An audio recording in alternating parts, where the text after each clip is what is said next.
Hey, what's up? This is Chosen, and this video is going to be a champion guide on the new Void Legendary Yakarl the Scourge, where we will dive into the full kit description, then talk about how to build him and my experience in terms of testing him for a few hours. So let's get into it. Alrighty, and first of all, huge shout out to my good friend Trigger Happy John for letting me jump on his account to test out this new Void Legendary, because it is very hard to acquire these new Void Legendaries. So without good friends like Trigger Happy John, it would be tough for me to get content out this and test these champions for you guys. So okay, when we dive into the Barbarians, and we're gonna go to the far right, the Void attack champion Yakarl the Scourge. So okay, in terms of base stats, the toughness is a little bit low, but the base attack is extremely high at almost 1600. So gonna be a little bit more of a glass cannon damage dealer, who could be a little bit tough to keep alive when you get up in those tougher fights. As far as speed, 95, probably a little bit low. I would like to see this guy, if his base toughness is going to be that low, I would like to see that up around 100 or so. But he does get the big version of the crit damage at 63, and 30 resistance with 10 accuracy is all right. And before we dive into the kit, a couple things I do want to mention is, remember, as always, I do have an infographic down below in a pinned comment that you can pull up and kind of see the general information about the champions. So that's down there if you want to pull that up whenever you would like. And also, Yakarl is the first and only champion currently at the time of me making this video in January of 2021 that has a special background in the index here that is unique to only him. There is no other Barbarian or no other champion of any other faction that has a special background unique to them. This blizzard snowfall going on in the background is unique to Yakarl. He's the only one that has it. So I don't know if they're going to release other champions that have this background, or if they're going to release other champions that have a unique tailored background to them, but definitely a cool little feature here about Yakarl. So as we dive into the kit, we've got an A1 that attacks one enemy 2 times each hit with a 20% chance of placing a freeze debuff for 2 turns. You can book that up to 30% instead of 20. We'll ignore shield buffs if there are 1 or more enemies under freeze. We'll also ignore block damage buffs if there are 2 or more enemies under freeze. We'll ignore 30% of the target's defense if there are 3 or more enemies under freeze. So obviously, this ability is just going to get a little bit stronger with each enemy that is under a freeze. So going to synergize very well with champions that place AoE freeze, people like Tormund, Ray. Well, Tormund doesn't really place it, but it's an effect that occurs. But someone like Gergo, Ray, champions like that. Then we've got the A2, attack one enemy with a 75% chance that you can book up to 100 of placing a 30% decreased speed debuff for 3 turns, and a 75% chance that you can book up to 100 of placing a freeze debuff for 1 turn. Also steals 100% of the target's turn meter and places a 30% increased speed buff on the champion for 3 turns. 3 turns is an eternity, especially somewhere in the arena. So a very, very cool ability here, and you can book that to a 3-turn cooldown with those different effects, having a 100% chance. So I like the design of the A2. It's a pretty cool ability. We've got the A3 here, attack one enemy 3 times. If the target is under a freeze debuff, removes the debuff after attacking them, and then places it on all enemies instead of the initial target. Will also attack all enemies except the initial target after the 3rd hit. So basically, if someone's under freeze, he's going to attack them, then remove the freeze, spread it to their allies, and attack them. So you will freeze the whole team instead of just that one person. And the freeze debuff will be placed on all other enemies, even if the initial target dies before the freeze is removed. That's a good little caveat that could have screwed that ability over a little bit. We've got a passive here that decreases the damage this champion receives by 10% and increases the damage this champion inflicts by 10% if there are 1 or more enemies under freeze, and is going to increase the champion's speed by 15 and resistance by 50 if there are 2 or more enemies under freeze. So just more stuff that's really synergizing with champions. They're going to place freeze as part of their kit to help Yakarl get more value out of his abilities. The active effect is places an unkillable buff on the champion for 2 turns whenever there are 3 enemies under freeze debuffs. The cooldown there is pretty significant at 5 turns. You cannot book it any lower. Then we've got the R right here, increase ally attack in the Doom Tower battles by 43%. So a pretty big percentage there, but it is a specific area in the game, the Doom Tower, and it's also attack, which is typically thought of as one of the lesser desirable auras. So that covers the kit. So some cool things here that really synergize, obviously, with champions that place a lot of freeze and makes all of those abilities perform a lot more consistently and a lot stronger. So I'll give you my full thoughts on the balance and design of the champion at the end after we talk about everything. So hold off on that. Right now, we're going to head on over to the champion that I've got built here on John's account, and we will talk about the masteries, the booking, and the gearing process.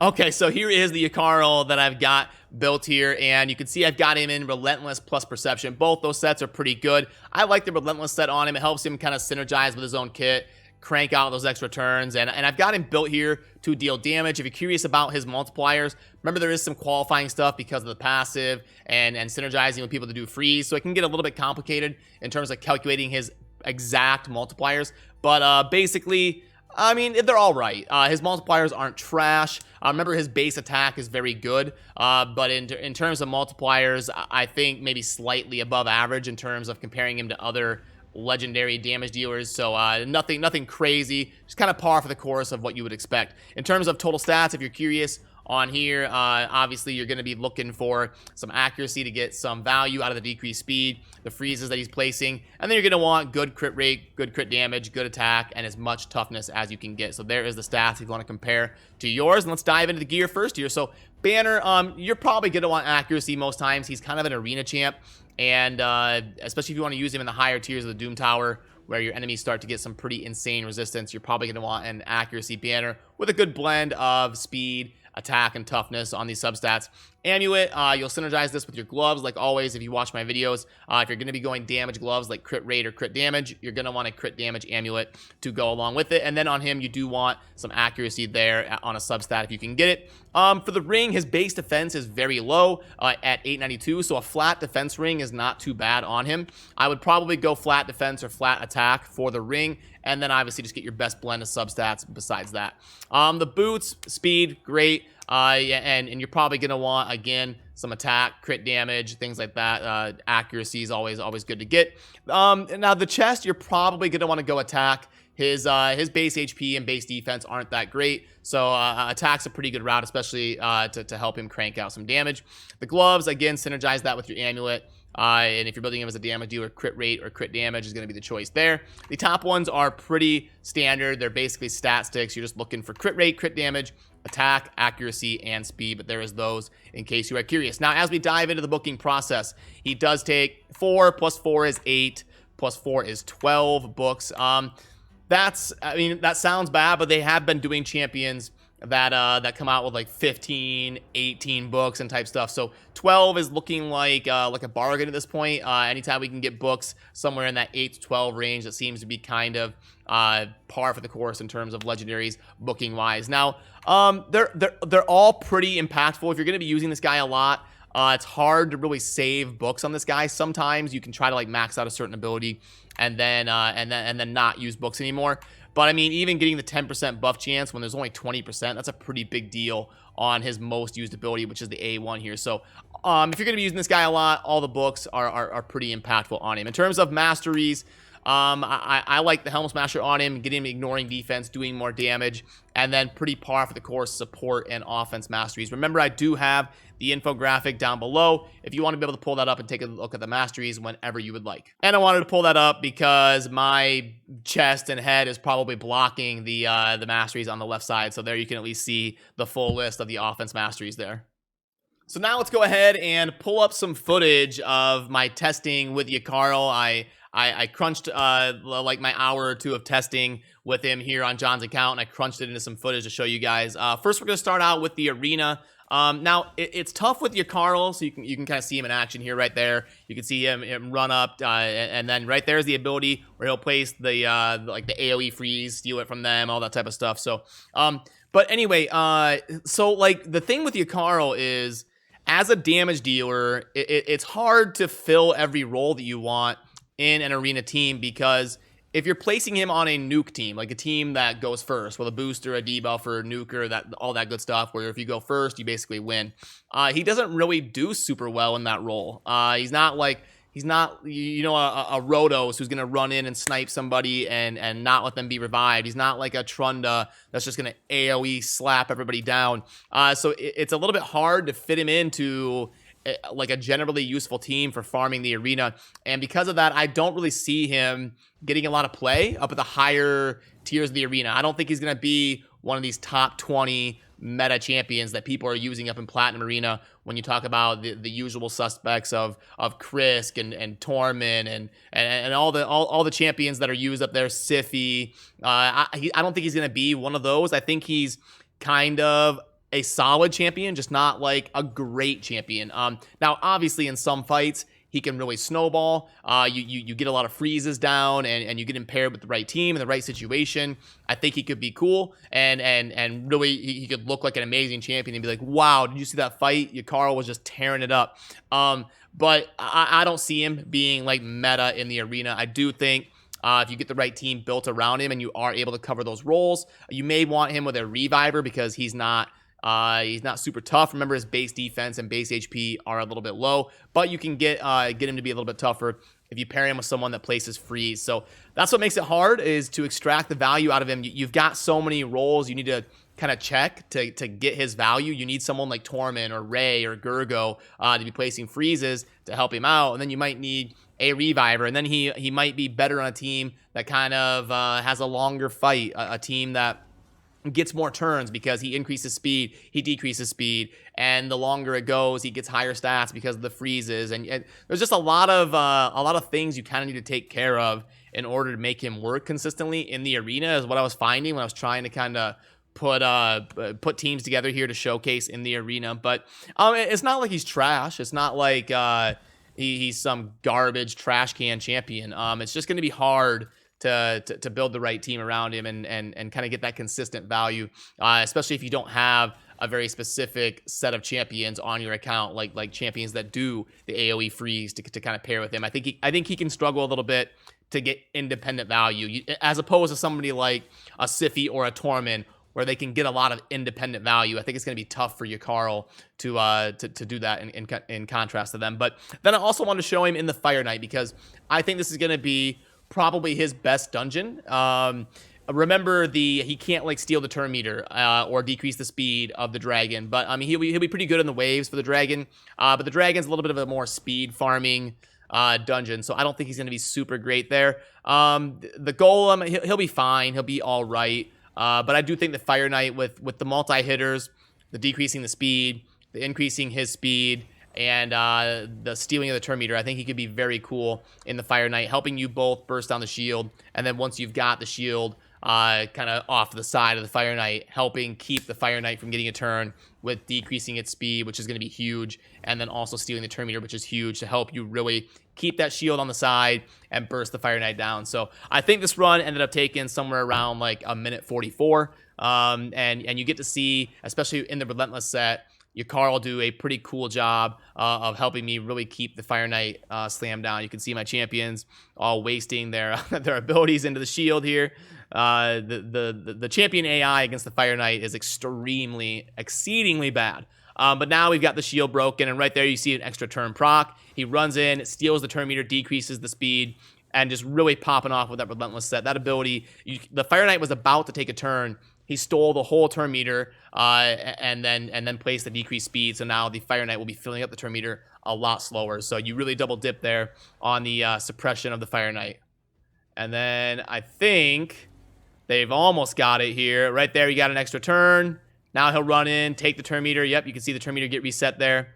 Super good ability on the Fire Knight, especially in a Relentless set. So yeah, I think he's going to be mainly used in like the mid game of Arena. I don't really see him getting up into like the platinum meta tier of Arena, and probably like account progression for Fire Knight, Ice Golem, and then he'll be decent against Faction Wars when he's up against the waves. And in Faction Wars, a lot of times you can have those effects go off against the boss, like the removal of the turn meter and the decreased speed and stuff. So there are some areas where he will see value. But now let's go ahead, while we're on that subject, dive in and get him graded in all the different areas of the game.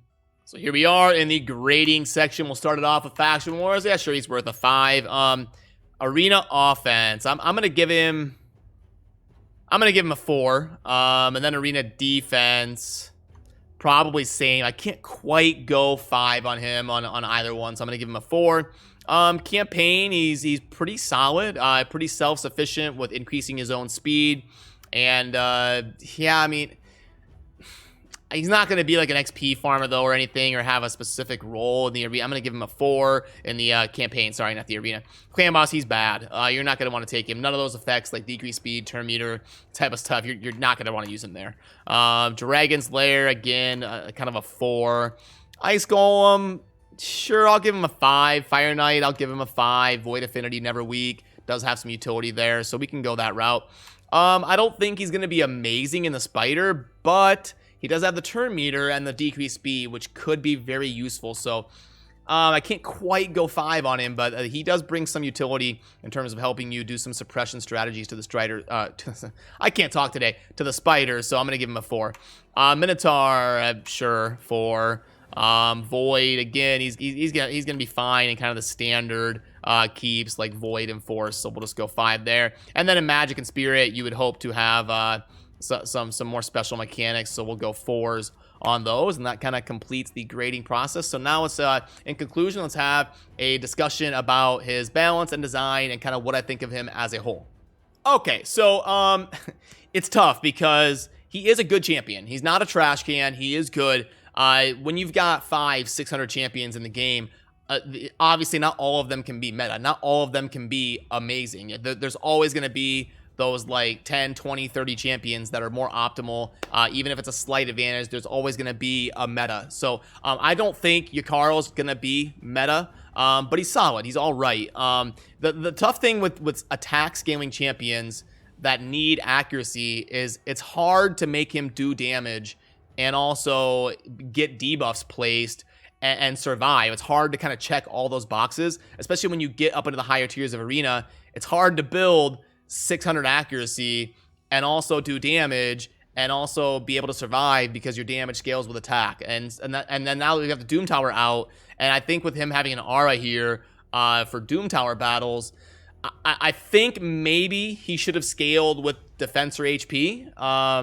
I think that would have helped, be a step in the right direction, because just the way his kit is set up, synergizing with longer battles and maybe being like an upper tier Doom Tower or arena type champion, I think the way he was designed, it may have made more sense to have him scale with defense or HP. That would have been a good way to go about it. And he would definitely be better if he did. I think he would synergize a little bit better with his kit and his design. But yeah, it is what it is. He's all right. He's not amazing. He's kind of A tier, not S tier. So yeah, that's going to kind of do it for this one. I had a lot of fun jumping in and testing him for a couple hours and getting this video out for you guys. So definitely, if you have him, let me know what your experience down in the comments. I always enjoy the comment section being a place to read what you guys say, like if you agree with me or disagree in your experiences based around the video and the context of it. So yeah, as always, thank you for watching. Have a good rest of your day. Peace.